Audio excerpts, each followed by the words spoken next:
Let's talk about posture. What's considered good posture would be a neutral posture. This is when the head is balanced over the spine, the shoulders are balanced over the hips, and the hips are balanced over the knees. Right here, we have two different types of postures. Let's talk about the one on the left-hand side.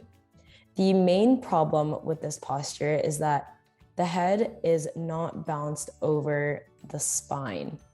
It is actually tilted quite a bit forward. And on the right-hand side, we have what's considered a good neutral posture. You can see that the head is balanced over the spine, the shoulders are balanced over our hips, and our hips are over our knees. We have three natural curvatures in the spine, one in the neck, one in the middle back, and one in the low back. These three natural curvatures will change anytime that you move. With movement, for example, when you sit, what happens is the pelvis will rotate forwards. This can cause flattening of the spine down in the lower back.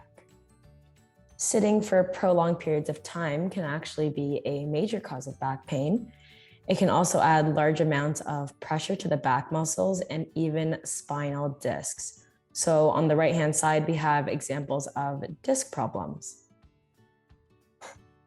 What we are looking at here is the flexion of the spine in a lateral view. In this picture, this side would be the anterior aspect and this would be the posterior. While in this picture, this would be the anterior and this would be the posterior aspect of the spine. In flexion, there can be a generated compression force on the anterior aspect of the disc, which can actually migrate the nucleus pulposus posteriorly. This can affect the ligaments. When sitting and that lower curve flattens out, the length of these ligaments can actually change. When we sit, what happens is that the ligaments are stretched, especially in that posterior aspect of the spine.